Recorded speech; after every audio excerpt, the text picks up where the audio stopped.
પીડા ઉભી કરાય, એ સમાજો રાજનીતિ એક બાજુ મૂકીને સામાજિક ઉત્થાન માટે તમામ લોકો ભેગા થાય, જેનામાં સક્ષમ છે આર્થિક, જે રાજકીય સક્ષમ છે, જેનામાં સમજ છે, શૈક્ષણિક તાકાત છે, એ તમામ લોકો એ બધું જ એક બાજુ મૂકીને સમાજના વિકાસ માટે ભેગા થાય. તો આપણે પણ પક્ષાપક્ષીથી એક બાજુ મૂકી અને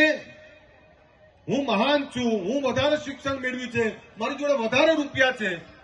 આના અહમમાંથી બહાર નીકળી અને નીચે બેઠેલો ઠાકોર એને ઉભો કઈ રીતે કરી શકાય, સમાજમાં શિક્ષણ કેવી રીતે વધારી શકાય, સમાજના કુરિવાજો કેવી રીતે દૂર કરી શકાય, સમાજને વ્યસનમુક્ત કઈ રીતે કરી શકાય, સમાજને ધંધા રોજગારની દિશા કઈ રીતે અપાય, સમાજમાં આવી દીકરીઓ જે પાયલોટ બનીને આજે તૈયાર થશે, જયપુરમાં ટ્રેનિંગ લે છે, આવનારા સમયમાં એ ફ્લાઇટ ઉડાવતા છે, એમાં અમે બધા બેઠા હશું, તમે બેઠા હશો. તો આવી દીકરીઓ તૈયાર કરવી પડે અને આવા દીકરાઓ તૈયાર કરવા પડે, એના માટે આપણે વિચારોનું વાવેતર કરવું પડે અને બીજા સમાજો જે રીતે આગળ આવ્યા એમાંથી પ્રેરણા લેવી પડે.